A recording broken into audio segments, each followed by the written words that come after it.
Descubre el poder del enfoque y el trabajo con propósito. Bienvenido al programa 90K. Somos Tribus Team.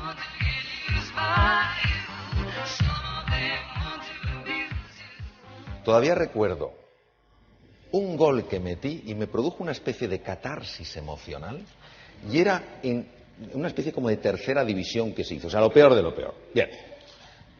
Por entonces yo era más bien bajito y era, pues, delgadito.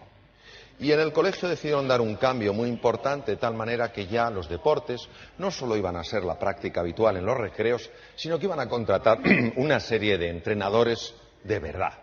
Entrenadores para enseñar a los chicos, era un colegio solo de chicos, para enseñar, bueno, a mejorar su deporte. Y me acuerdo que nos citaron a nuestro curso en el patio, iban a venir los entrenadores. Y el primero que vino fue el entrenador de fútbol, y de hecho se presentó así: soy el entrenador de fútbol. Y como si lo viera ayer, o sea, los futboleros se lo llevaron en volandas, no tuvo ni que elegir. Llegó el entrenador de baloncesto y hizo una elección fácil. ¿A quién pensáis que escogió? A los altos. Luego llegó el de balonmano y la sensación que me dio es que escogía a los fuertes. Y quedamos un grupo de personas ahí.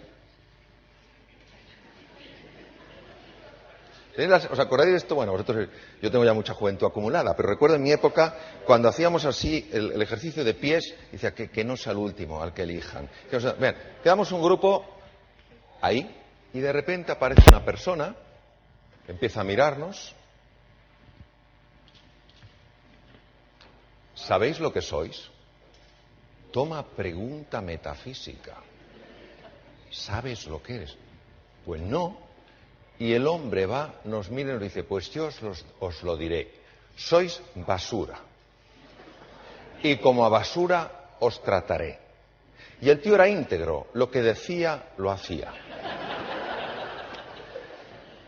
Fue tremendo. O sea, lo que este hombre nos obligaba a hacer, flexiones encima de charcos, pero el resto como que no nos veía. Como consecuencia de aquello yo fui desarrollando no una inapetencia por los deportes, sino un odio por todo tipo de ejercicio físico. Mi padre, que era un hombre muy sabio y una gran persona, y que sabía que el ejercicio físico era importante, intentó varias veces que yo practicara algún deporte de otro tipo, tenis, todo. Papá, no me vendrás otra vez con uno de esos deportes. ¿Sabéis de lo que os hablo, verdad? Cuando vas a tu hijo con él y te digo: oh, mamá, papá, otra vez lo mismo, no. Bien. Él no sabía qué podía hacer conmigo para que yo amara algún deporte. Pero un día tuvo la suerte, como él buscaba y buscaba, tuvo la suerte que se enteró que acababa de llegar un deporte radicalmente nuevo a España. El primer lugar de aterrizó fue en Madrid, en una calle que se llama General Martínez Campos. Un señor que se había formado en el Japón traía algo nuevo, nadie lo conocía. Estamos hablando de hace muchos años. Se llamaba el judo. ¿Y quién lo trajo? Se había formado en el Japón, se llamaba Fernando Franco Sarabia, era cinturón negro, tercer dan de judo. Bueno, él se traía 2 cinturones negros, primer dan, y al parecer había puesto el gimnasio, llevaba un cierto tiempo con el gimnasio, y ahí estaba. Mi padre se entera de aquello y va y me dice: Mario, te quiero hablar de una cosa. Y digo: ¿otro deporte, papá? Y dice: no, lucha. Digo: me interesa. Y entonces me dice: ha llegado un tipo de lucha nuevo, se llama el judo, ¿te interesa? Dije: ya lo creo. Entro en el gimnasio y ¿qué cinturón me ponen? Blanco, de los que son blanco. Bien, y yo empiezo a practicar. En el gimnasio había bastantes blancos, había algunos amarillos, algunos naranjas y un verde. Un chico fuerte, buena persona, muy grande. Y a mí solo me enseñan una técnica que se llama ogoshi. Llave de cintura. ¿Por qué? Porque era la más fácil. Y todo el día ogoshi para aquí, ogoshi para allá. Digo: ¿me pueden cambiar la llave? No. Ogoshi. Ogoshi. Bien. Fernando Franco de Sarabia se da cuenta de que el judo no tiene suficiente popularidad, es lógico, es demasiado reciente, y tiene que meter un poquito de ruido. Y para eso decide organizar una exhibición. Llama periodistas, amigos, nos dice que vayamos con nuestras familias, que va a haber una exhibición de judo. Os cuento la escena para que tengáis una idea visual de cómo era aquello. El gimnasio samurái tenía un tatami, una lona azul muy grande, era muy grande. El gimnasio tenía, la pared era entera de bambú, bambú fino, y al final aparecía la imagen de un samurái, estaba pintado en el bambú, con los colores rojo y negro típico de los samuráis. Bien, a la derecha nos íbamos a poner todos los judokas. Competíamos en pareja a un punto, a un ippon, porque éramos unos cuantos y no había tiempo para más. Y a la izquierda estaban los bancos, donde estaban las familias, los periodistas, etcétera, etcétera. Y a medida que competían dos judokas, había uno que ganaba, pero los dos se sentaban. Bien, esta es la situación. Yo, como era blanco, estaba aquí. Los jueces, Fernando de Franco Sarabia y los otros dos cinturones negros. Era mi primera exhibición. Y empiezan a llamar a los blancos. Y digo, bueno, ahora me tocará a mí. Y se acaban los blancos. Y estoy yo, un hueco, amarillos, naranjas y el verde. Y digo, no puede ser. Me toca con un amarillo. Y se acaban los amarillos. Y el hueco se extiende. Y digo, con un naranja no puede ser. Y también se acaban los naranjas. Y queda un enorme hueco, en un extremo el verde y el otro yo. Y yo en situación de absoluta crisis. Y aguzo el oído y escucho con perfecta claridad el diálogo que mantienen los jueces. Y uno le dice al otro, nos hemos equivocado. No hemos llamado a ese blanco y como compita con el verde, le mata. Digo, efectivamente. Pero escucho a otro de ellos decir, pero el verde es nuestra estrella, que se luzca. Digo, conmigo. Bien, llaman al verde y me llaman a mí. Y yo veo aquello y un murmullo. Al favorito en el combate siempre le ponían el cinturón rojo. El cinturón rojo solo hay uno por escuela, es el 10º dan, la máxima autoridad, no es el creador. Y yo recuerdo que me ponen a mí el cinturón rojo y mirándome el que me lo ponía diciendo, una última alegría, chaval. Esa es la situación en la que yo me encuentro. Y en ese momento mi padre da una voz y dice, Mario, ven acá. Y yo me quedo así, que en medio de toda la gente, y me dicen los jueces, ve, como diciendo, si tienes un padre un poco loco, ve, ¿no? Entonces yo voy y le digo, ¿qué quieres, papá? Que voy a combatir. Bueno, yo en el fondo decía que voy a morir, que voy a combatir. Y va mi padre y me dice, tú puedes vencerle. Digo, ¿pero lo has visto? Dice, sí, hazle un ogoshi. Claro, ¿qué le iba a hacer yo? Claro. Digo, ¿un ogoshi? Dice, hijo mío, el ogoshi se te da tan bien. ¿Cómo se te da el ogoshi, hijo? La de veces que has hecho el ogoshi. Es que el ogoshi es tu llave. Bueno, yo no sé lo que hizo en mí, pero cuando yo volví yo no tenía un ogoshi. El ogoshi me tenía a mí. Hicimos el saludo oficial y el verde vino sobrado. Claro, ¿cómo no iba a haber sobrado con un blanco novato? Según se acercó, yo me lancé como una bestia, le agarré y dice, ¡guau! Le levanté con tanta fuerza que creí que le mataba. Y le agarré con la mano para que no se estrellara contra la pared.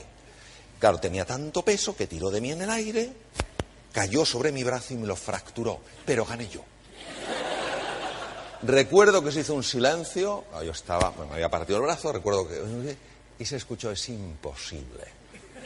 Ha ganado el blanco. Bien, ¿por qué os cuento esto? A ver, ¿a mí me daba la seguridad mi ogoshi? No. ¿A mí me daba la seguridad? No. Aumentó mis posibilidades, hasta el punto que en este caso le gané. ¿El hecho de un cambio de actitud? Sí. Por eso vamos a hablar de la actitud. Yo no podía variar solo conocer un ogoshi y que un cinturón verde conocía muchas más técnicas que yo. Yo tampoco podía variar que mi tamaño era mucho menor que el del cinturón verde. Yo tampoco podía variar el hecho de que la gente pensara que era obvio que iba a ganar el verde. Pero mi padre me ayudó a cambiar mi actitud frente al verde. En lugar de sentirme un ser insignificante hice que ese talento que tenía, que era cierto porque yo no paraba de entrenar Logossi, lo pusiera realmente en valor. Y alguien que iba sobrado se encontró con una bestia, que era yo. Bien, entonces, yo sería un iluso si pensara que lo que yo os voy a contar, lo que voy a compartir con vosotros, por sí solo tuviera el poder de generar una transformación y os ayudara a creer mucho más en ese potencial que tenéis y que es real. Pero nosotros sabemos que los sistemas en los cuales las explicaciones están presentes tienen un valor, pero limitado. El verdadero valor está cuando se produce la reflexión interior. Cuando algo en vuestro interior empieza a resonar con esto y decir, y empieza a decir, sí es verdad, si yo he sido capaz de resolver un montón de dificultades en mi vida, se me había olvidado. Y el inconsciente se pone en marcha y te recuerda quién eres de verdad. Y te recuerda tu talla de verdad. Y te ayuda a darte cuenta, de que eres perfectamente capaz de hacer frente a cualquier desafío que la vida te ponga delante. Pero esto es como el sistema educativo. ¿Quiénes tenéis niños en el sistema escolar, en edad escolar? Levantar la mano. Yo siempre la levantaré, nadie estará solo. Bien. No es cierto que montones de veces vemos que se les enseña una barbaridad de cosas, montones de conocimientos, y no se averigua cuál es el talento fundamental de esa persona. Muchas veces el talento que se sale de lo ordinario es profundamente desconocido. Yo compartí un par de conferencias con Sir Ken Robinson, que tuvo la increíble fortuna de entrevistar a John Lennon y Paul McCartney. Fueron compañeros de colegio en Liverpool. Y les preguntó, ¿desde cuándo os gusta la música? Dice, desde que éramos muy pequeñitos. ¿Tuvisteis clase de música en el colegio? Sí. ¿Qué pensaron de vosotros? Que no teníamos ningún talento. Entonces, hay veces que se nos olvida que el talento realmente importante en ciertos momentos de la vida puede estar más oculto de lo que parece. Esos descubrimientos que hoy todos podemos hacer es fruto de una facultad que solo el ser humano tiene, que se llama la inteligencia. ¿Sabéis de dónde viene la palabra inteligencia? La palabra inteligencia viene del latín, es intus legere, que quiere decir mirar adentro. Luego hoy todos aquí tenemos una propuesta que es la de mirar hacia adentro y descubrir que todos tenemos en nuestro interior capacidades, fortalezas y recursos, no solo para salir de esta situación, sino para salir fortalecidos. Mira, nosotros podemos acertar varias cosas, podemos aceptarlas. Aquí tenemos que aceptar la complejidad. Aquí este no es un mundo sencillo. Tenemos que aceptarlo. También tenemos que aceptar la incertidumbre.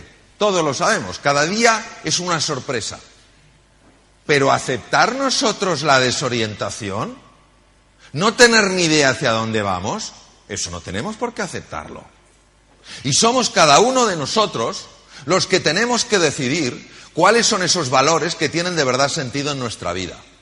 Y no esperar a que otros los pongan por nosotros. Decía el gran emperador estoico romano, Marco Aurelio, decía, la sabiduría es el arte de aceptar aquello que no puede ser cambiado. Vale. De cambiar aquello que sí puede ser cambiado. Y sobre todo de conocer la diferencia. Nosotros no podemos cambiar la complejidad del mundo, ese sí. Es un mundo muy complejo. No es el fin del mundo, pero sí es el fin de un tipo de mundo. También tenemos que aceptar la incertidumbre, no podemos cambiarla. Hay un gran componente de incertidumbre. Pero lo que sí que podemos cambiar es la desorientación. ¿Qué es eso de ir desorientados? Os voy a poner una película, es un documental curioso.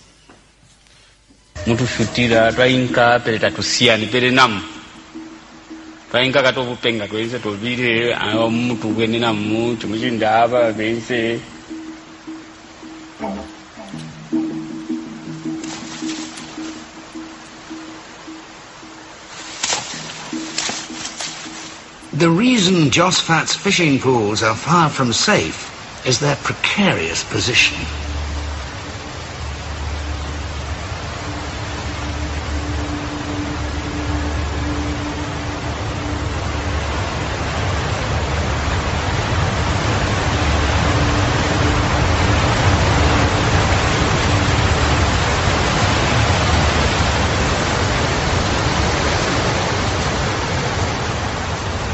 the very top of Victoria Falls.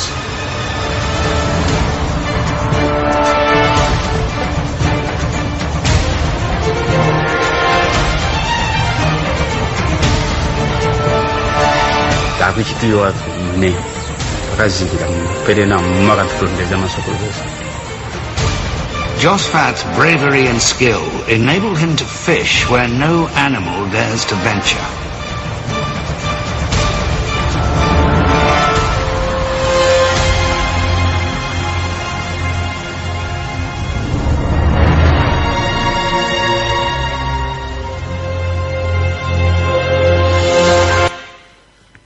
Vosotros fijaros el nivel de incertidumbre que tiene esta gente y el nivel de complejidad. Pescan donde ningún animal se atreve a pescar. Sin embargo, están tranquilos, están serenos, incluso parece que disfrutan del proceso. Y la explicación que dan es: no tenemos miedo, porque nuestros padres, nuestros ancestros, nos mostraron cómo había que hacerlo. Ellos tenían una orientación. Ellos sabían cómo lidiar en este mundo tan complejo ahí, en las Cataratas Victoria. Nosotros necesitamos encontrar referencias claras para orientarnos y tenemos que encontrarlas nosotros, no esperando que alguien nos las dé. Entonces podremos aceptar la complejidad, podremos aceptar la incertidumbre, pero no estaremos desorientados. Tenemos que ser capaces de abrir una ventana en el muro. Antes lo comentabas, Belén. Cuando hay tantos es que tal, es que tal, es que tal, es que cual, que no mueven a nada, tenemos que encontrar hay que. Y esto implica varios cambios en la mentalidad. El primero es darse cuenta de que hay algo que tiene que ser hecho. Y no esperar a que otros lo hagan. Esto es básico. Voy a hablar en un sentido muy de planeta Tierra. Si esperamos el Salvador ya ha llegado y somos cada uno de nosotros. Que luego llega alguien del entorno socioeconómico, político que ayuda, fantástico. Pero nuestra vida es demasiado preciosa como para ponerla plenamente en dependencia de lo que decidan unas u otras personas. Una vez que tú ves algo, sentir las ganas, el hambre, la motivación de hacerlo. Y en cuarto lugar, saber, sentir la confianza. La confianza de que puedes hacerlo. ¿Cómo es el proceso? Mirad, el proceso es el proceso del liderazgo. Y aquí vamos a ver un vídeo muy sencillo que desde mi punto de vista lo refleja muy bien.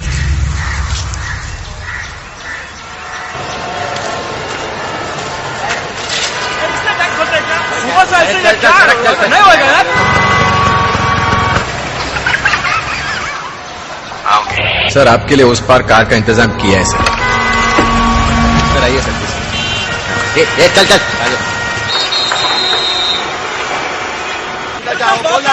क्या बात करता है क्या ऊपर से जाएगा क्या ऊपर से जा जा गया Meesho I hate this country. कुछ करो ना। मैं वहां जाके क्या उखाड़ लूंगा?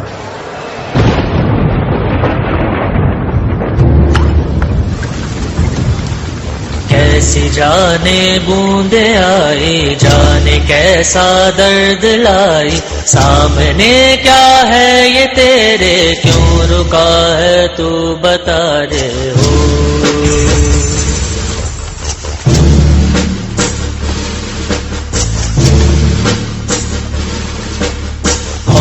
तुझको पार लेगा, कौन होगा वो मसीहा, मुझसे तू ढूंढता है, वो ही है तू वही है।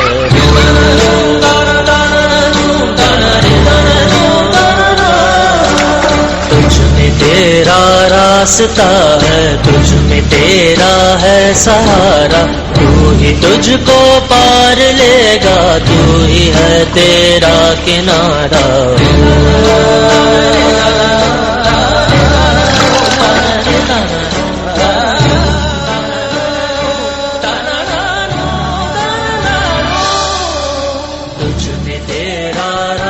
रास्ता है, तुझ में तेरा है सहारा, तू ही तुझको पार लेगा, तू ही है तेरा किनारा। जिसे ढूंढता है तू ही रे। Líder no es el que lucha para ser el primero. Líder es el primero en luchar. Todos los que estáis aquí, todas las que estáis aquí, podéis estar frente a obstáculos enormes, como este crío delante de un tronco imposible de mover. Y entonces, ante la envergadura de la tarea, decir, no puedo hacer nada. Y es cierto, eso es ser razonable, pero eso nos impide alcanzar lo que es posible. El niño sabe que tiene que hacer algo, no lo puede mover, pero sí puede empujar, poner su esfuerzo. ¿Y qué pasa? Que como estamos tan cansados de oír palabras y palabras y personas que hablan y hablan y no hacen nada, cuando ves a alguien que está de verdad comprometido, eso tiene una fuerza inspiradora enorme. Y no podemos esperar a que sean otros los que empiecen. Tenemos que ser nosotros. Y cada uno de nosotros inspirará a otras personas a creer en su potencial. Y cuando todos estamos juntos, no hay tronco que se resista. Pero para eso hace falta dejar caer los esques y pasar al hay que. Y hay muchísima contaminación ambiental. Tenéis que ser muy cautos con aquello a lo que prestéis atención. Lo que os voy a decir no es una broma. Yo lo vi una de las veces que estaba en Boston. Fue un informe que hicieron los psiquiatras de los psiquiatras de la Universidad de Harvard, alertando a la población de los Estados Unidos para que no vieran el telediario de las 11 de la noche. Y uno se pregunta, ¿pero por qué? Porque estaban muy preocupados estos psiquiatras viendo cómo el insomnio estaba subiendo. Y claro, uno dice, bueno, insomnio, ¿qué más da? Al fin y al cabo, ¿os acordáis hace años que había un anuncio, una bebida que decía, la noche es larga, ya dormirás bastante cuando te mueras? Cosa espectacular. Bien. Y diréis, bueno, ¿es importante dormir? Solo en los Estados Unidos al año hay 100.000 accidentes de circulación de coches porque la gente duerme poco. ¿Qué os quiero decir? Por supuesto que las noticias, cuando son duras, hay que comprenderlas, hay que conocerlas, pero lo que no hay que absorber es la negatividad que a veces va con las noticias, la sensación de desesperanza, de incapacidad de hacerle frente. Recuerdo que una vez conté con un pequeño grupo de directivos de una empresa de tecnología el tema del judo con mi padre. Y había otra persona que me dijo, Mario, es alucinante, me pasó algo muy similar a ti. Me tocó combatir con una persona con un cinturón mucho más alto que el mío.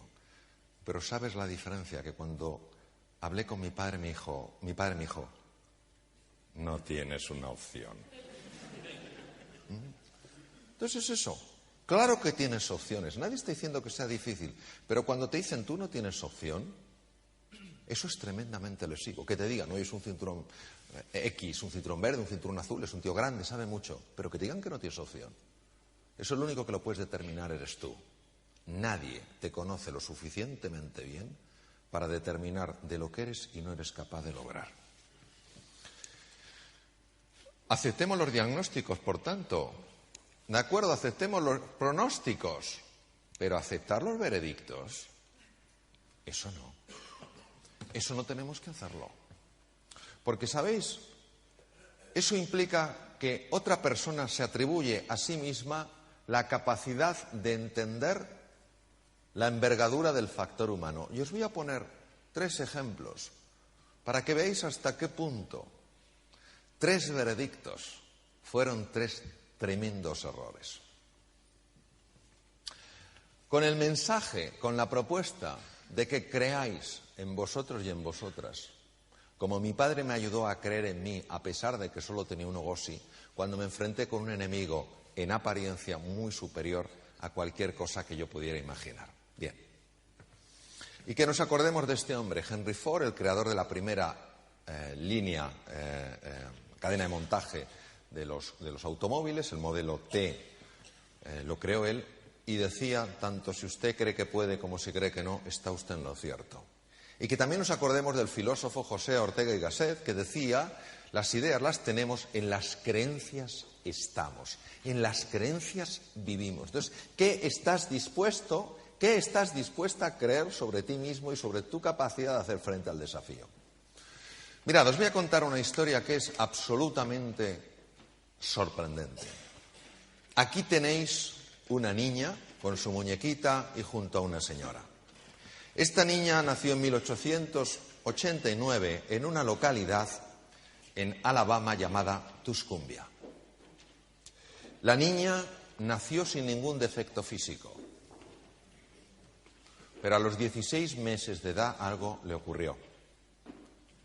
Ese algo no se sabe muy bien lo que fue, pero degeneró en una meningoencefalitis muy severa. El resultado es que esta niña, que no había nacido con ningún defecto físico, a los 16 meses de edad se quedó ciega, muda y sorda. Imaginaros, aunque es inimaginable, lo que tiene que ser que un ser humano que durante 16 meses ha visto, ha oído y ha hablado, se ha arrastrado a la profunda noche oscura y se quede allí. La niña desarrolló un carácter tremendamente agresivo. Los padres, el padre era capitán de la Marina Mercante, intentaron que la niña aprendiera el lenguaje de los sordomudos a través del tacto. Pero la niña escondía agujas de ganchillo y cuando llegaban los lingüistas se las clavaba. Con lo cual pronto nadie quiso ir a Tuscumbia a enseñar a esta niña que se llamaba Elena. Los padres tiraron la toalla. No tiene ningún futuro. El diagnóstico era muy duro, el pronóstico obviamente no era nada bueno, pero hicieron un veredicto. Helen no tiene futuro. Pero lo que es la vida, ¿verdad? La vida siempre nos sorprende, es la belleza de la vida. Pasó por allí un famosísimo inventor, Alexander Graham Bell, que era muy amigo de la familia, y preguntó por la niña: ¿cómo está Helen? Alexander, hemos tirado la toalla. No hay nada que hacer. Y él dijo: seguir intentando cosas. El padre dijo: no quiero más jarros de agua fría, Alexander. La madre dijo: si tú nos propones algo diferente. Y él dijo: sí, os propongo que os pongáis en contacto con el Instituto Perkins para ciegos de la ciudad de Boston, pero que solo manden a una persona. No os interesa nada más que esta persona. Se llama Annie Sullivan. Y el padre le dijo: ¿pero qué pasa, Alexander? ¿Esta es una lingüista muy famosa? Dijo: en absoluto. Entonces, ¿qué tiene esta mujer? Y Graham Bell dijo: es la única persona que conozco que es capaz de despertar el alma dormida. Annie Sullivan fue a Tuscumbia con gran dificultad por parte de los padres, con enorme rechazo por parte de esta niña. El resultado fue el siguiente.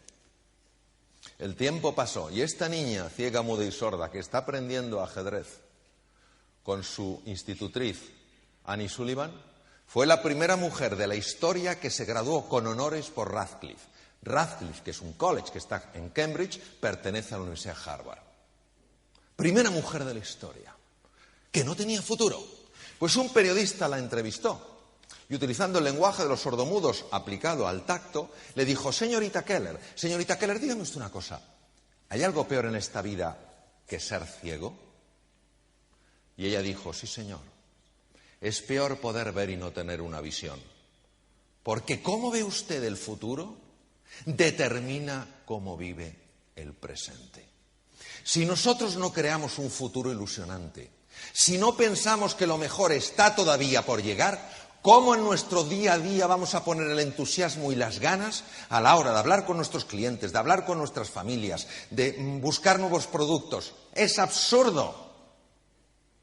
Si pensamos que lo mejor está aún por llegar, encontraremos suficiente fuerza en nuestro día a día para poner esa intensidad emocional que hace que las cosas sean extraordinarias. Pero hay más casos. Esta película es muy conocida y está basada en una historia que sabéis que es real. Mandela estuvo 26 años en la cárcel de alta seguridad de Robben Island. Cuando su hijo fue probablemente asesinado, le impidieron ir al funeral, al entierro. Bien. Durante 3 años Mandela odió a los carceleros, pero algo cambió en su interior y empezó a generar un sueño, el de una nación unida, la reconciliación. Eso le supuso, cuando salió de la cárcel, fue nombrado presidente de la nación sudafricana, le costó un gran enfrentamiento con su mujer y sus hijas, que querían revancha. El equipo de rugby de Sudáfrica, que era un equipo normalito, representaba el apartheid y quería a la población de color que lo quitara de en medio. Y él pensó que lo que tenía que servir es para unir a las personas. Y vais a ver una escena muy breve de la película Invictus, donde el capitán del equipo de rugby de Sudáfrica, que acabó ganando el campeonato del mundo frente a la nación de Nueva Zelanda, que era la más poderosa, visita la cárcel donde estuvo Mandela. Y aquí vamos a ver un extracto de una cosa que es histórica, donde ve el momento, siente el momento en el que Mandela decidió que ninguna circunstancia tendría más poder en su vida que la capacidad de actuar como un ser libre.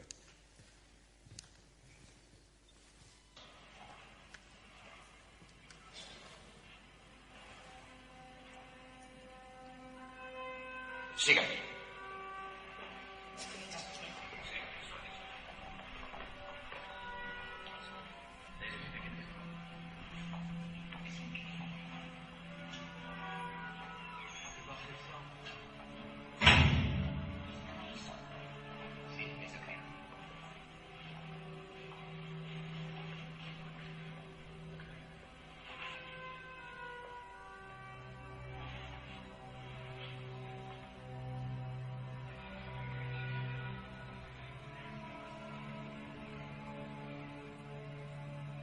En la noche que me envuelve, negra como un pozo insondable, doy gracias al Dios que fuere, por mi alma inconquistable.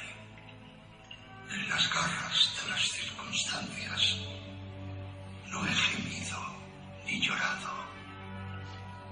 Ante las puñaladas del azar, si bien he sangrado, jamás me he postrado. Más allá de este lugar de ira y llantos, acecha la oscuridad con su horror.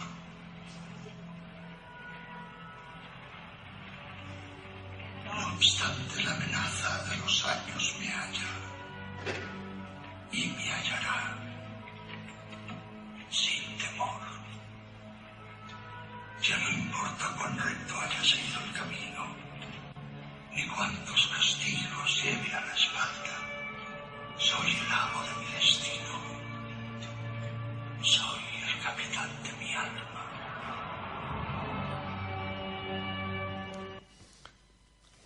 Robert, neoyorquino, empezó a sentirse mal y acudió a su médico de cabecera, el cual le pidió una radiografía de tórax.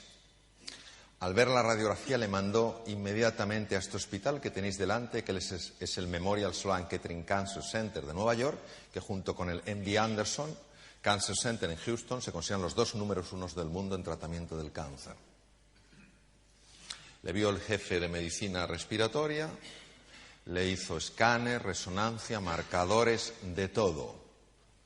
Y cuando tuvo todo, le citó en la consulta y le dijo lo siguiente: tiene usted un carcinoma de pulmón con este tipo celular y en este estadio, es decir, en este grado de evolución.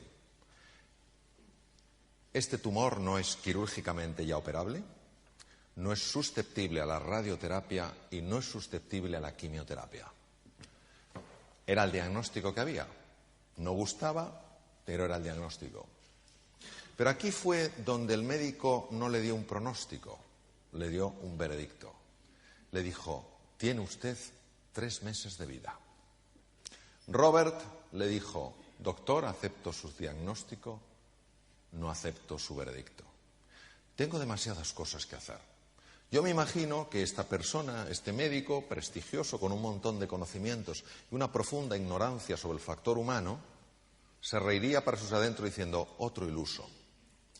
Robert no pudo recibir ningún tratamiento porque era un tumor maligno, no susceptible a ningún tipo de intervención, ni de radio, ni de quimio, ni de cirugía. Robert vivió 3 años, con muy buena calidad de vida, y lo sé porque su íntimo amigo es un grandísimo amigo mío, y me fue teniendo al corriente de todo.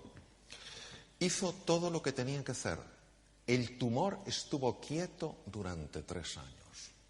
algo que a la ciencia médica le cuesta entender y a veces asumir que esto existe.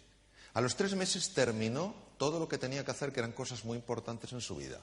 Bruscamente, el carcinoma reapareció con gran violencia y en unos días el hombre empezó a empeorar y se murió. Este es el factor humano. ¿Podemos hacer diagnósticos? Sí. Podemos hacer pronósticos, pero que nadie haga un veredicto de nuestro futuro. Porque entonces, si nosotros aceptamos ese veredicto, estamos asumiendo que nosotros no tenemos en nuestro interior algo capaz de aflorar y ayudarnos a hacer frente a cualquier dificultad en la vida. ¿Nos da la seguridad? Todos lo sabemos. De lo único que tenemos seguridad es que un día cambiamos de barrio. Nos vamos de aquí. El resto, lo que tenemos es que aumentar las posibilidades. Segundo, no os enfoquéis en evitar lo que teméis. Enfocaros en alcanzar lo que queréis. Conocí a un jugador de golf bueno y me dijo que me iba a enseñar, que me iba a presentar a una persona que manipulaba la mente. Digo, esto me resulta interesante. Digo, ¿y esto por qué es? Dice, pues mira, Mario, porque un día estábamos jugando al golf y le pegué con la bola al buggy. Digo, pero a ver, explícame la situación. Dice, pues mira, iba con mi amigo y nada, llegamos al tee de salida y estaba pues el buggy pues como allí, mi amigo aquí y yo estaba aquí y el green con la bandera estaba allí y estaba yo tan tranquilo apuntando a la banderita y va mi amigo y me dice, ¿qué le vas a dar al buggy? Y digo yo, ¿pero cómo le voy a dar al buggy? Si el buggy está allí y la bandera está allí. ¿Qué le das al buggy? Pero qué pesadito eres. ¿Pero cómo le voy a dar al buggy si el buggy está allí y la bandera allá? Tercera vez, yo te he avisado, ¿eh? Mira que le das al buggy. Oye, mira, tú sabes el pedazo de jugador que soy. No le doy al buggy. ¡Le dio al buggy! Y diréis, ¿cómo lo hizo? Muy fácil.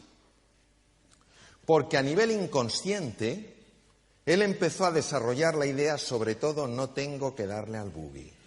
No tengo que darle al buggy. ¿Y qué pasa cuando te dicen no pienses un elefante rosa? Que el único animal de la selva que aparece es rosa. Y es elefante. Por consiguiente, hay que jugar a ganar. ¿Os imagináis a un Rafa Nadal jugando a no perder? El foco en lo que quieres, no en lo que temes. ¿Por qué? Porque donde tú pongas tu atención será siempre más real para ti. Llega alguien nuevo a la empresa. Dice, ¿has visto el defectillo que tiene este? Sí.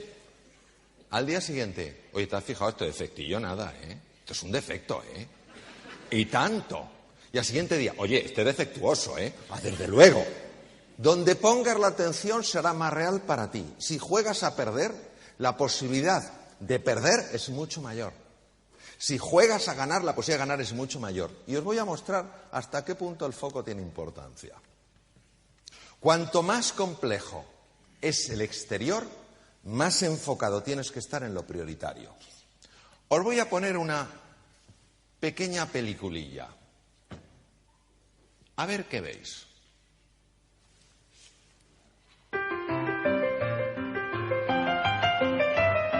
Clearly, somebody in this room murdered Lord Smythe, who, at precisely 3:34 this afternoon, was brutally bludgeoned to death with a blunt instrument. I want each of you to tell me your whereabouts at precisely the time that this dastardly deed took place. I was polishing the brass in the master bedroom. I was buttering his lordship's scones below stairs, sir. Why, I was planting my petunias in the potting shed. Constable, arrest Lady Smythe. But how did you know? Madam, as any horticulturist will tell you, one does not plant petunias until May is out. Take her away. Sorry, madam. It's just a matter of observation. The real question is, how observant were you? Que nadie se deprima. Action. Clearly, somebody in this room murdered Lord Smythe, who, at precisely 3:34 this afternoon, was brutally bludgeoned to death with a blunt instrument. I want each of you to tell me your whereabouts at precisely the time that this dastardly deed took place. I was polishing the brass in the master bedroom. I was buttering his lordship's scones below stairs, sir. Why, I was planting my petunias in the potting shed. Constable, arrest Lady Smythe. Nos han cambiado hasta el muerto. Delante de las narices. Todos vivimos en espacios de atención. El que se levanta por la mañana diciendo, a ver de dónde caen hoy las bofetadas, le caen de todas partes. Vivimos en espacios de atención. Todo está ocurriendo. Por eso, ser vosotros y vosotras los gestores de la atención, estar constantemente buscando la oportunidad, buscando la posibilidad, buscando qué podéis mejorar, qué falta que vosotros podéis suplir, buscar constantemente, porque os ayudará esta estructura maravillosa que se llama sistema reticular activador ascendente, y que es el que hace lo siguiente: cuando una dama está embarazada y en el mismo momento en el que se entera que está embarazada, ¿qué empieza a ver por la calle? Embarazadas. Y cuando te quieres comprar un coche nuevo, una moto nueva, de un color raro, ¿qué empiezas a ver por la calle? Lo mismo. El sistema reticular activador ascendente es como una luz, enfoca aquello que te interesa. Por eso, si estamos constantemente hablando de problemas, de dificultad, ¿a dónde nos va a enfocar? Pues todo el rato a los problemas. Todo el rato a los problemas. El liderazgo hoy en día no es un tema de resolver problemas, sino de inspirar, de hacernos soñar con posibilidades y hacernos entender que tenemos capacidad para alcanzarlas. Mirad, podemos estarnos perdiendo grandes oportunidades. Siguiente, cuando la vida nos desafía tenemos que atrevernos a salir de nuestra zona de confort y desplegar nuestra capacidad de cooperación. Si no cogemos el teléfono y llamamos a algunos de nuestros competidores y les decimos, oye, tú y yo competimos en cierta área, pero ¿en cuál área? ¿En qué área podríamos cooperar? Si no buscamos la cooperación, esto va a ser mucho más complejo. Hay que buscar constantemente la cooperación. Es el momento de sustituir intereses particulares por un ideal común. Es fácil, nadie está diciendo que esto es fácil. ¿Es posible? Desde luego. Esto es lo que es la sinergia. Oxígeno e hidrógeno crean algo especial, el agua. Mirad.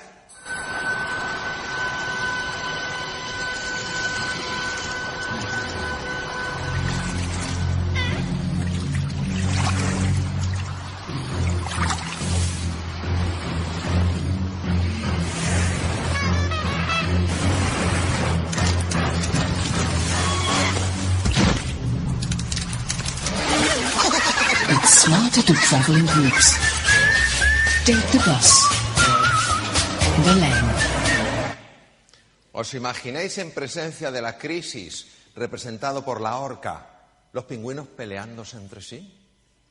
No, alineados, todos a una, encontrando una estrategia común. Pero fijaros, a las personas nos pasa una cosa curiosa, que teniendo una inteligencia que no tienen los pingüinos, a la hora de colaborar, a veces, oye, es una cosa que nos cuesta más. Y esto es salir de nuestra zona de confort, de nuestra zona conocida, nos cuesta tremendamente. La zona de confort es una zona donde podemos predecir lo que va a ocurrir, pero en la zona de confort no hay crecimiento y evolución. Y aunque fuera de la zona de confort nos parezca que solo hay oscuridad, es fuera de la zona de confort donde está la gran oportunidad. Tenemos que atrevernos a hacer cosas que nunca nos hemos atrevido a hacer. Mirad, yo soy ya de la vieja escuela. Yo tengo ya 56 años. Y soy de una generación donde desde jovencitos nos decían grandes cirujanos, grandes incisiones. ¿Os gusta la idea? Recuerdo una vez operando a una mujer muy jovencita, tenía que quitarle la vesícula porque tenía cálculos, tenía una colitiasis, yo era residente, como era muy delgadita y no estaba inflamada la vesícula, en fin, era una cirugía en principio muy sencilla, le hago una incisión cortita. Y el adjunto con el que está me dice, amplía. Y digo, yo es que veo bien de aquí. Recuerdo que me miré y me dijo, grandes cirujanos, grandes incisiones. ¿Qué hice yo? Amplié. Luego, ¿qué es lo que le dolía a la dama? Le dolía la ligadura del cístico, de la arteria cística, le dolía la incisión. Y de repente aparece, os hablo hace muchos años, un nuevo tipo de cirugía. Se llama cirugía laparoscópica. Operas desde fuera. No puedes meter la mano en el interior de la cavidad abdominal. Un cirujano tiene que tocar. Porque nuestras manos se convierten en ojos. Y ahora estás fuera. Encima, ya no ves en 3 dimensiones. Oye, nos gusta todo ver en profundidad, que sí. Pues estás delante de una pantalla de televisión mirando. Y además, el instrumental que te dan es muy raro. Porque tú lo mueves para acá y como está apalancado en la pared abdominal, la punta se mueve para el otro lado. Bien. Entonces, claro, la zona de confort era grandes cirujanos, grandes incisiones. Digo, oye, pues mira, esta cirugía laparoscópica puede ser un cambio, porque claro, dicen que se puede ir al día siguiente, a los 2 días en casa, a su casa. Y entonces digo, pues aquí hay que aprender bien. Caja de metacrilato. Arriba, o sea, la parte de arriba era de goma. Ahí pinchabas los trócares y tal, con la cámara de televisión mirando, y poníamos una monedita. Y con las pinzas intentábamos coger la monedita mirando la pantalla. No sabéis lo que era eso. La monedita tenía ruedas. Oye, pero si yo la tenía. ¿Cómo? Un día, por la noche, soñé que estaba operando en la cajita y cogía la monedita. No sabéis, fue un periodo de éxtasis en mi vida. Ya era diestro con la monedita y ahora tenía que pasar al animal de experimentación, el minicerdo. Me voy a trabajar la laparoscopia con el minicerdo y estábamos, cada mesa operábamos 3 minicerdos y estábamos 3 cirujanos. Un catedrático de un hospital, yo estaba aquí, que era de otro hospital, y un residente de otro hospital. Y llega el primer minicerdo que me tocaba a mí. Y yo, como era bueno con la monedita, yo estaba subido de tono. Y digo, estos se van a enterar de lo que es operar bien un minicerdo. Y empiezo y le digo al catedrático, tire más de la vesícula, por favor. Y yo diciendo, estos se están quedando alucinados. Yo, pum, pum, y digo, la vesícula fuera. Y de repente el minicerdo hace ¡cloc! Y casca. Y yo no daba crédito. Y digo, no lo entiendo. No lo entiendo. La vesícula ha salido impecablemente. Yo echando la culpa al minicerdo, claro. Y va el catedrático y me dice, llamándome usted, me dice, observe que junto con la vesícula va el duodeno. De esto de tierra, trágame. Llega siguiente minicerdo, que le correspondía al catedrático. Coge el catedrático, el trócar, hace así, ya, y directamente, como excelente matador, le mete el trócar en la vena cava. El minicerdo duró un nanosegundo, claro. Yo me imagino que los minicerdos no querrían pasar por nuestra mesa. Bien, el único que operó bien era el residente. Esto era estar absolutamente fuera de la zona de confort. Era duro, te sentías que tenías que aprender algo nuevo, te sentías torpe y decías, ¿por qué si antes lo dominaba? Es lo que nos toca. Pero poco a poco vas aprendiendo, vas ganando competencia y al final te enamoras. ¿Qué ocurrió con las personas que se negaron a aprender cirugía laparoscópica? Que hoy prácticamente no operan, porque la mayor parte de la patología se puede resolver con cirugía laparoscópica, la mayor, no digo toda. Es decir, todos tendremos que salir de nuestra zona de confort y aceptar humildemente que vamos a estar haciendo las cosas torpemente, aprender lo más deprisa que podamos y seguir adelante. Hay que salir de la zona de confort. Os voy a poner un vídeo de la BBC que no tiene desperdicio. Mirad. Acuciados por la necesidad, 3 nativos africanos se encuentran con que su tribu pasa hambre. Muy difícil cazar. No tienen armamento sofisticado.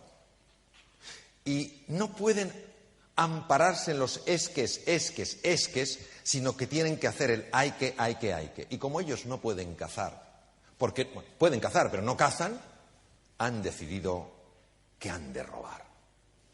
Han de robar a aquellos que sí cazan. Observar esta escena que la BBC tuvo muchas dudas en grabar porque pensaban que iban a grabar una tragedia. They're up against 15 hungry lions. But if they act as one, they might just intimidate the lions and push them off their kill.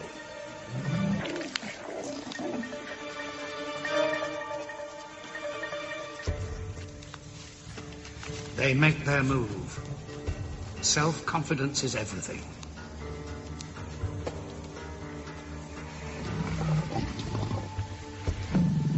This is the ultimate face-off.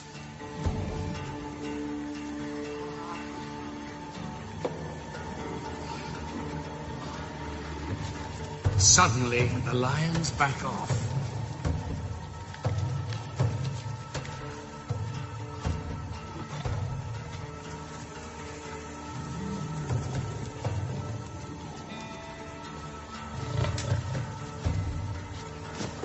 Rakita has just minutes before the lions realize it's a bluff.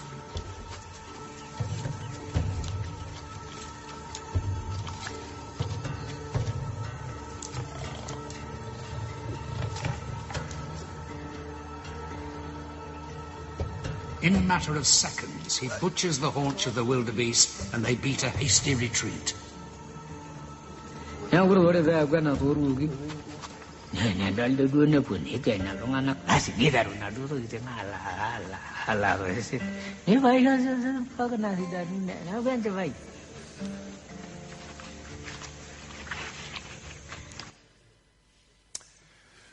Poner en marcha vuestra creatividad y vuestra capacidad de innovar. Una consultora muy conocida a nivel mundial ha hecho un estudio en los Estados Unidos para ver cuál era la clave del crecimiento de una empresa. Y ha llegado a la siguiente conclusión. El 30% es hacer bien los procedimientos. 30%, se llama pensamiento algorítmico. El 70% es lo que se llama pensamiento heurístico. ¿Sabe lo que es el pensamiento heurístico? Pues es esto. Yo propongo, yo aporto. La cantidad de propuestas que hacen las personas de las empresas para mejorar una situación. ¿Qué propuestas van a hacer si no se sienten comprometidos con la empresa, si solo están en la fase de cumplimiento? Cumplimiento. No, no harán propuestas, cumplimiento, no harán propuestas. Por eso es tan importante conseguir ese orgullo por los colores, porque si no, ese 70% no se produce. ¿Cuánto talento hay que pasa desapercibido? Recuerdo una cosa que pasó en el hospital donde yo me formé. Yo no estaba allí, pero sucedió y se publicó en el periódico, en lo que se llama el New England Journal of Medicine. Pasó lo siguiente: había un chico joven que estaba ingresado en cuidados intensivos y tenía unos picos febriles tremendos. Tenía episodios de sepsis, el chico empezaba con una tiritona horrible, le habían hecho todo tipo de estudios, habían aislado una rickettsia, que es un microorganismo, pero no encontraban el foco. Escáneres, resonancias y todo, no encontraban el foco. Un día pasó el catedrático de medicina interna, pues con toda su cohorte, pasaba pues el jefe de sección, los adjuntos, residentes de medicina interna, y había un interno. El interno es la persona que ha acabado la carrera de medicina y antes de decidir por hacer una especialidad, hace un año donde va rotando por los diversos sitios. Entonces el catedrático preguntó por el chico y le contestaron pues que seguían, estaba con antibióticos, que no sé qué tal cual, pero que no conseguían encontrar el foco. Y de repente el interno dice lo siguiente: ¿le ha mirado alguien detrás de las orejas? Claro, vosotros sabéis que a veces cuando alguien hace un comentario así puede pasar un fenómeno curioso, que nadie lo oye. Una cosa curiosa. O que a lo mejor se oye y se mira diciendo, ¿y este quién es? Pero en este caso el catedrático valoró la opinión del interno y dijo, ¿alguien le ha mirado las orejas? ¿Por detrás de las orejas? Pues no se nos ha ocurrido. Fijaros. Oreja derecha nada, oreja izquierda, encontraron una garrapata. Era el origen de la rickettsiosis. ¿Cuánto talento desperdiciado? Porque algunos se sienten que a lo mejor no son quienes para dar una opinión y otros tampoco se les ocurre que una opinión tan valiosa pueda llegar desde ahí o pueda venir desde ahí. Una cosa muy importante sobre el tema de la creatividad. La clave es qué os hace ser más creativos. Y sabemos, sobre todo a raíz de los estudios de Teresa Maville, que es catedrática de psicología en la Universidad de Harvard, que la clave para la creatividad, ¿sabéis cuál es? El entusiasmo y la pasión. La creatividad es hija de la pasión. No de un frío razonamiento, sino de estar enamorado por un proyecto, por una idea, por algo. Mirad, nosotros vamos a triunfar. Todos los que estamos aquí vamos a triunfar y vamos a ayudar a que otras personas triunfen. Pero ¿sabéis por qué vamos a triunfar? No porque tengamos una bolita de cristal, sino porque estamos determinados a hacerlo. Os voy a contar otra historia que para mí ha jugado un papel muy importante en mi vida. Este era un joven norteamericano que trabajaba como dibujante en un periódico de Nueva York. Su misión era dibujar una tira cómica. Y un día le echaron del periódico. Y él quiso saber por qué le echaban, porque no había ningún ERE, no había nada. ¿Por qué me echan? Y dice, no, se vete a hablar con el director. Fue a hablar con el director y le dijo, quiero saber por qué me despide usted. Dice, pues mira, porque te está observando y tú tienes algo, en fin, tú careces de imaginación. Y alguien que carece de imaginación como tú no puede estar en este periódico.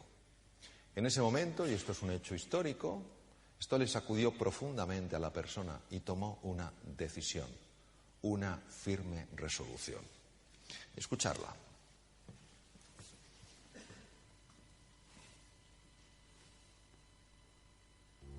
E assim, depois de muito esperar, num dia como outro qualquer, decidi triunfar.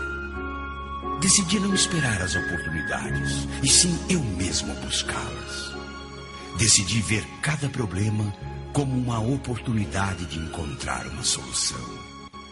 Decidi ver cada deserto como uma possibilidade de encontrar um oásis. Decidi ver cada noite como um mistério a resolver.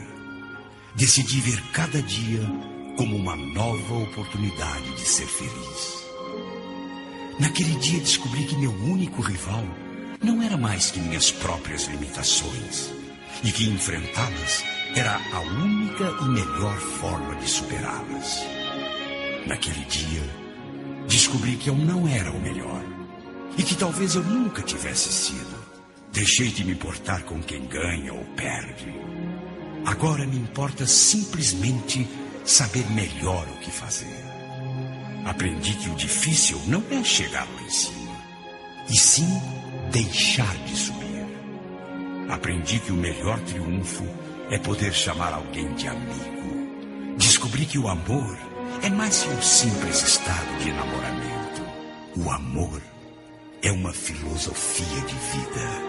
Naquele dia, deixei de ser um reflexo dos meus escassos triunfos passados e passei a ser uma tênue luz no presente. Aprendi que de nada serve ser luz se não iluminar o caminho dos demais. Naquele dia, decidi trocar tantas coisas. Naquele dia, aprendi que os sonhos existem para tornar-se realidade. E desde aquele dia já não durmo para descansar. Simplesmente durmo para sonhar. Fijaros qué dificultad tenemos para reconocer el talento que se sale de la norma, la persona que fue despedida por falta de imaginación en Walt Disney. Tenemos que ser inasequibles al desaliento. Tenemos que aguantar el dolor. Yo sé que hay mucho dolor. Yo estoy en contacto con el dolor físico, 26 años. Muchos enfermos sufriendo. Y tenemos que entender que esta época es una época de esfuerzo, de avanzar en el desierto, de aguantar el dolor y de seguir manteniendo la esperanza de que lo mejor está aún por llegar. Mirad, nunca sabemos dónde va a aparecer la oportunidad. Y como no lo sabemos, tenemos que dejarnos la piel en cada cosa que hagamos. Os voy a poner un ejemplo. Os voy a poner a una de las criaturas más formidables que existen en el mundo. Es el felino más grande. Y dentro de estos felinos os voy a mostrar a uno que es el tigre de Bengala. Observarle.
Todo lo que hemos visto son historias de éxito. Un tigre de Bengala, en su intento por abatir un ciervo rojo, de 10 intentos fracasan 9.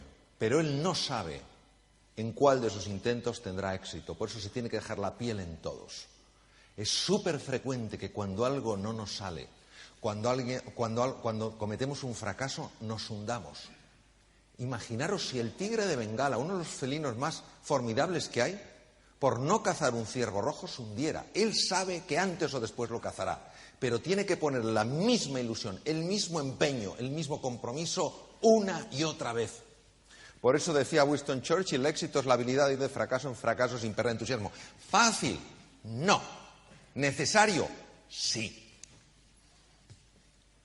No aceptemos la manipulación. Os voy a explicar el impacto en el cerebro de los mensajes negativos cuando los hacemos nuestros. Mirad, cuando una persona, cualquiera de nosotros, se deja envolver por la culpa, empieza a buscar culpables, el típico chivo expiatorio, y se queda ahí anclada. ¿Quién tiene la culpa? Yo estaba bien, no sé qué. Si no digo que no tenga razón, pero vamos a ver el efecto que tiene en ti eso. O cuando empiezas a angustiarte. ¿Qué es la angustia? La angustia es un miedo inespecífico. Estás angustiado pero no sabes a qué. O cuando nos desesperamos. No hay salida de aquí hasta dentro no sé cuántos. O cuando nos sentimos impotentes. Pero yo qué voy a poder hacer ante la magnitud del desafío. Sabemos que hay cambios muy importantes en el cerebro humano que han sido han sido medidos con resonancia funcional magnética. ¿Qué cambios son estos? La zona anterior del cerebro, la región prefrontal, básica en los procesos de análisis, básica en la toma de decisiones, básica en el aprendizaje y básica en la creatividad, recibe menos sangre. Hay un robo de sangre de la zona prefrontal. Como consecuencia de eso, al irse la sangre de las zonas más periféricas del córtex cerebral a zonas más profundas, las neuronas responsables de encontrar una salida en medio del desafío funcionan peor. Ves menos salida, piensas con menos claridad, tomas peores decisiones, aprendes más lentamente, eres menos creativo, menos creativa. Este proceso llamado neuroplasticidad, que ya lo intuyó Cajal, que ganó el premio Nobel en 1906, sabéis que Cajal nació en Petilla de Aragón, provincia de Navarra. Cajal ya lo dijo, todo ser humano se lo propone pues es cultor de su propio cerebro. Sabemos que cuando caemos en estas conversaciones disfuncionales, suben los niveles en el cerebro de glutamato y los niveles en sangre de cortisol y también en cerebro. Este efecto combinado dificulta, impide, bloquea la formación de nuevas conexiones neuronales y además evita que células madre, que están al lado de las cavidades cerebrales, no dentro, fuera, vayan a los hipocampos, centros de la memoria y el aprendizaje, y se conviertan en nuevas neuronas. Fijaros cómo la actitud tiene un impacto en lo físico. Entonces nos volvemos irascibles, nos aislamos, nos bloqueamos, todo consecuencia de habernos dejado envolver por un pesimismo generalizado, que no es una huida de la realidad, es pensar que la única realidad es lo que está mal. Hay cosas que están bien. Hay cosas que funcionan bien. Pongamos un poco de equilibrio, un poco de balance. También sabemos que afecta al sistema de defensa del cuerpo. La secreción intensa y sostenida de cortisol, propia de los estados de desesperanza, de los estados de angustia, de los estados de depresión, afecta al sistema de defensa del cuerpo. Voy a pasar directamente a poneros un ataque de un glóbulo blanco a una bacteria en sangre humana, veréis. Vamos a pasar directamente a la sangre humana. Observad el glóbulo blanco detrás de la bacteria. Y mirad cómo se quiere escapar la bacteria. Esa membrana que rodea el glóbulo blanco en realidad es el cerebro del glóbulo blanco. El núcleo no es el cerebro, es la membrana. Es muy susceptible a varias hormonas. El cortisol, cuando se acopla al glóbulo blanco, dificulta su funcionamiento. Por eso, es una de las razones por las que se utilizan los corticoides en los trasplantes para evitar el rechazo. Pues los estados de desesperanza, de ira, de frustración mantenidos en el tiempo bloquean estas células. Y es más fácil coges un catarro, coges una gripe, etcétera, etcétera. Por eso, no nos conformemos con reaccionar, respondamos. Y no dejemos que nadie decida por nosotros lo que podemos alcanzar.